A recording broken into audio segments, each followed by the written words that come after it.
Hello and welcome back to my channel. My name is Ash, and if you're brand new, thank you so much for stopping by. I do appreciate it so much. We're going to be talking about books today. I'm going to be updating you on how I got on in October, and then I will be doing a partial TBR for November for Believathon, but I will explain more about that later. Let's get into it.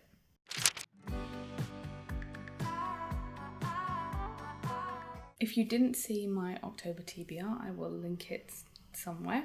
If you are only interested in what I plan to read for Believathon, I will try my utmost to remember to put some timestamps in the description below, so you can skip along to that. So I'm going to update you on Slayerfest first and foremost.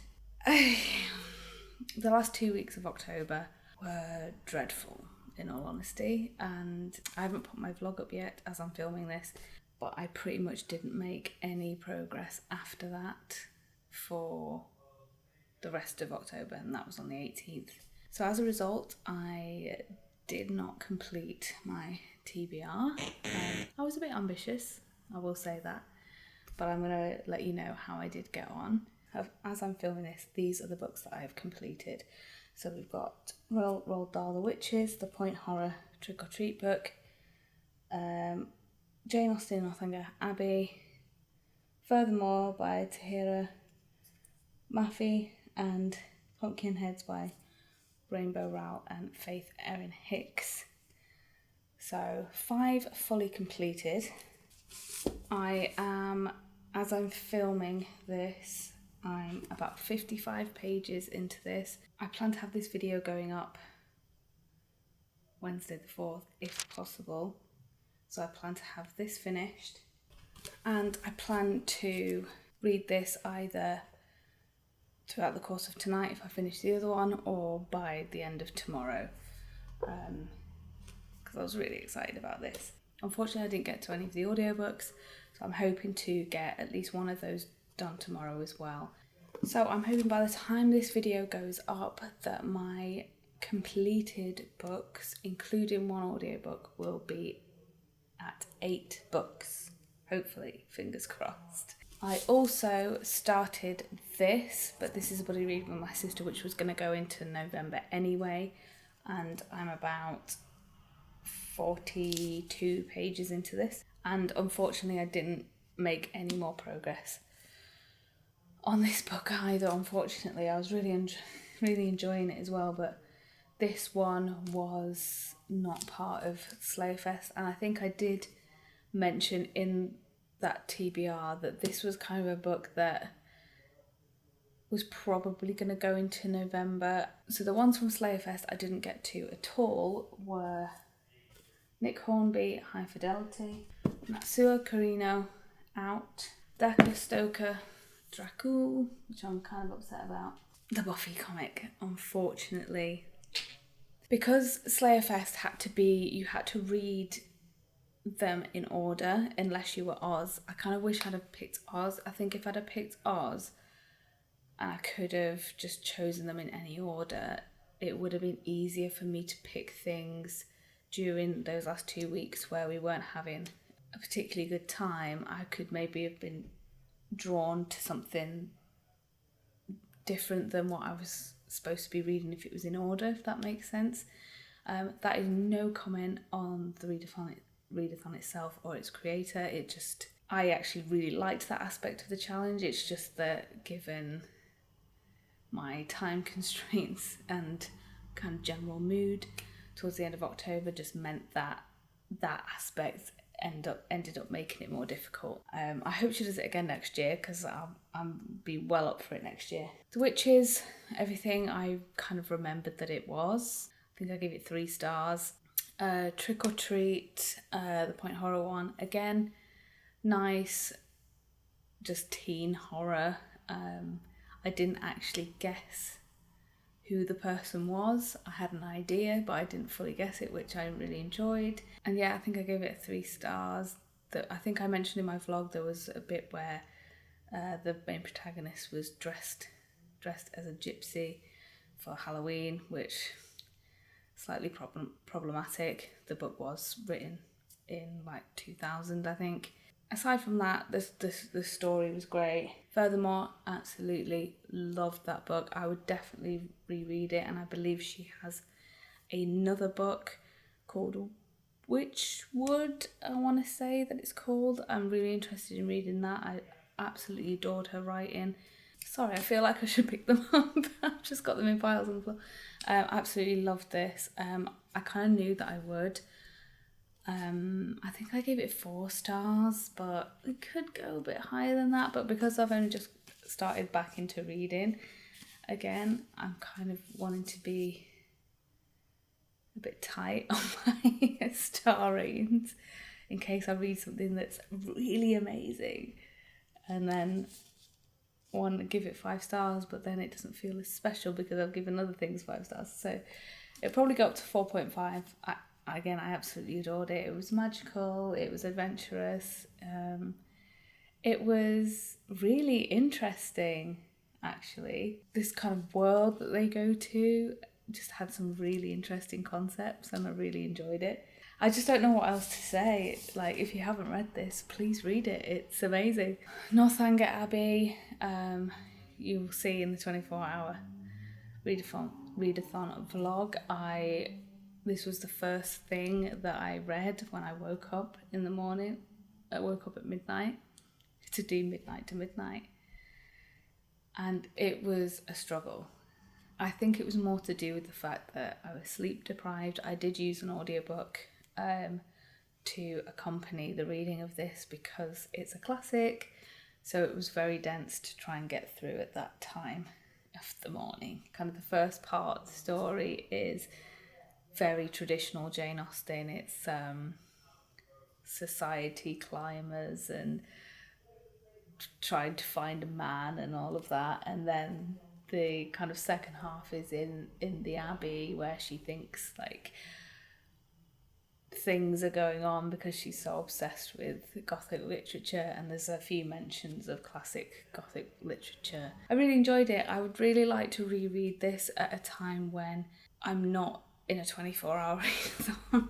MVP so far is Pumpkinhead.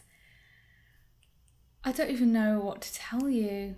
Like, if you haven't read this, go now, take it, read it. No, you're not having my copy. Simply because this is probably going to become an annual read. Like, it's just so amazing. I can't compliment it enough. The art style is amazing. It's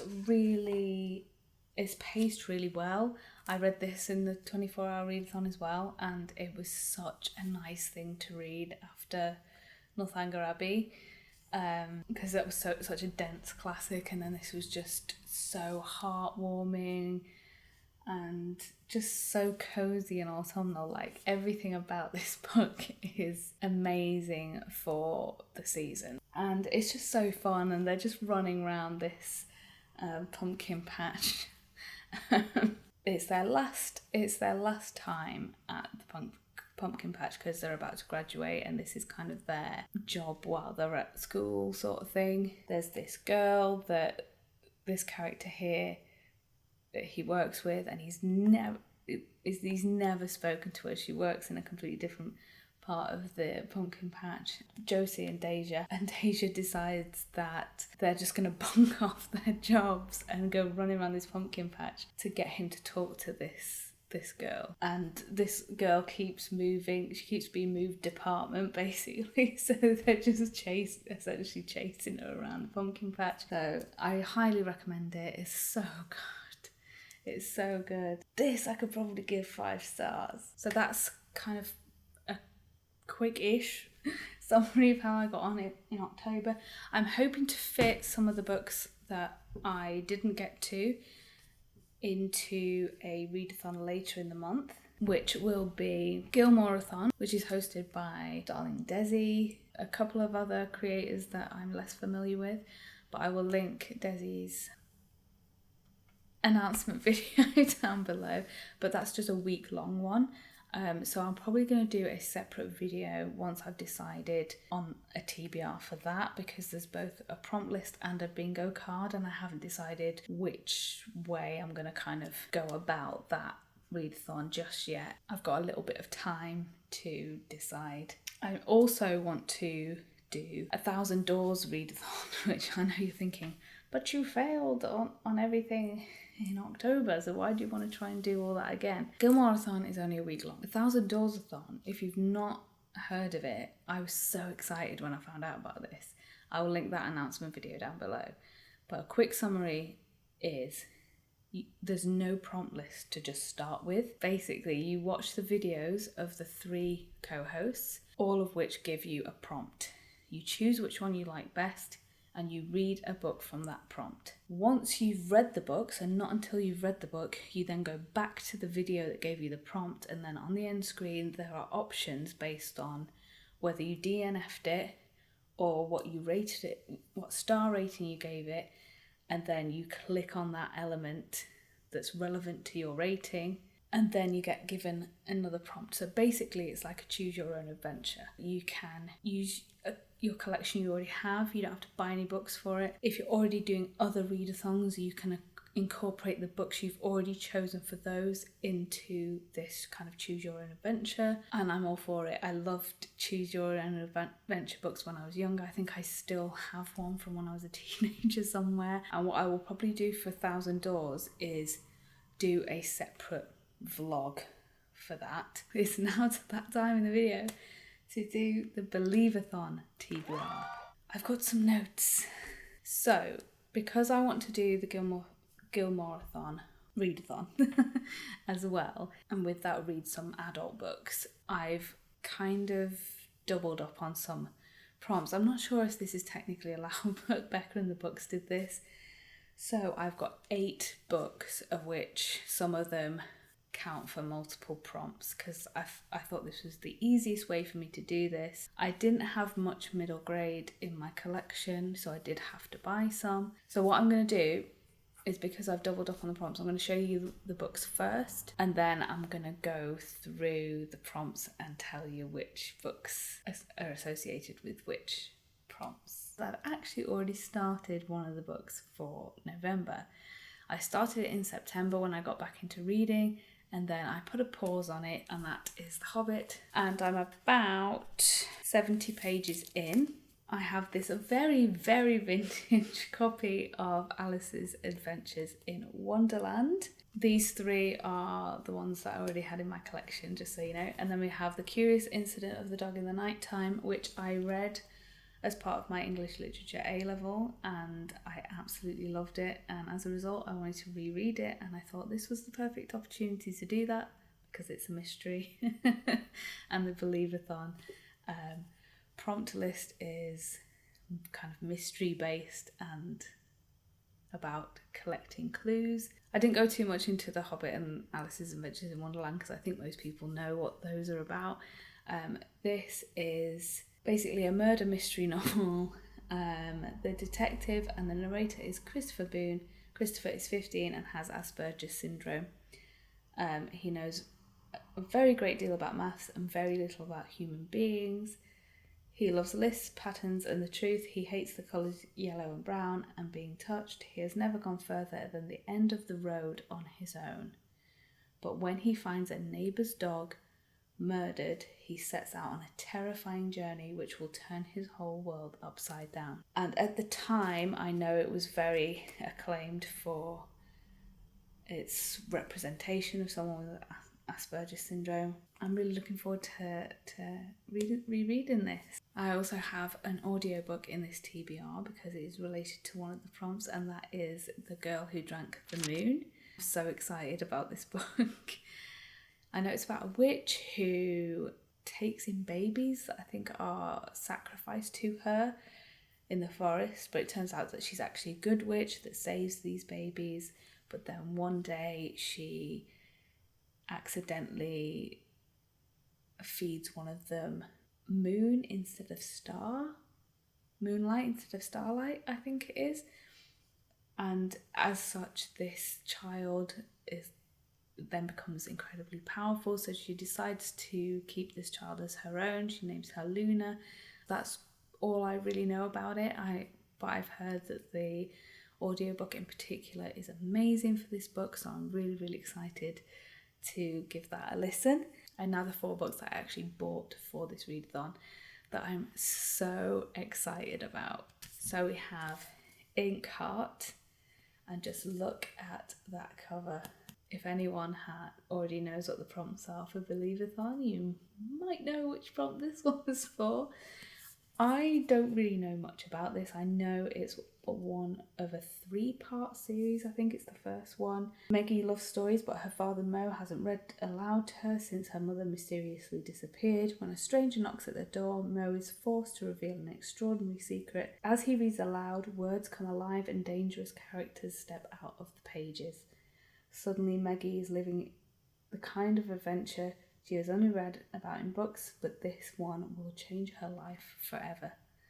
I mean, that sounds terribly exciting, if you ask me. I have a feeling I'm going to love this one as much as I loved Furthermore, so I'm pretty confident that I'll want to move on to the next books in the series, but we'll see. Next, we have Asha and the Spirit Bird by Jaspinder Bilan. This is based on Indian mythology and folklore. The main character Asha lives in the foothills of the Himalayas. Money is tight. She misses her papa who works in the city. When he suddenly stops sending his wages, a ruthless moneylender ransacks their home and her mother talks of leaving. From her den in the mango tree, Asha makes a pact with her best friend Jivan to find her father and make things right. But the journey is dangerous. They must cross the world's highest mountains and face hunger, tiredness, even snow leopards. And yet Asha has the unshakable sense that the spirit bird of her grandmother, her Nanaji, will be watching over her. I feel like I'm going to get triggered by this because I lost my own grandmother, my Nana, a few years ago. So I'm expecting that I might shed a little tear with this one, but I'm really, really excited. It sounds like a really lovely story, and I'm excited to read some mythology from another culture. These books are really helpful because it says captivating classic fantasy and magical Indian adventure. And then I have The Magic in Changing Your Stars by Leah Henderson. This is a new release, I believe, and as soon as I read the synopsis, I was like, I've got to read this, it sounds amazing. Our main character, Ailey, he's a really gifted dancer and wants the part of the Scarecrow in his school's production of The Wiz, but his audition goes really wrong. He freezes, he forgets to wear his lucky watch, and it just goes all wrong, and he confides in his grandpa and he talks about giving up dancing. It's then that things are revealed about his grandpa's past. It does say it in the synopsis, but just in case you wanted to go into it without knowing too much, without reading the synopsis, I won't reveal too much, but he finds out things about his grandpa, and then something happens which transports Ailey to the 1930s in Harlem, where he gets to meet his grandpa when he was young. That's all I really know about it. I'm really excited. It sounds really good, and I feel like there's going to be some social and historical context in this story as well. We have a graphic novel because I enjoyed the last one I read so much, and it is Sheets by Brenna Thumler. And I mean, just look at the art style in that. Like, it's pastel coloured. It's about a ghost who lives in a laundrette, and it's called Sheets. I mean, did I need anything else to sell me on this book?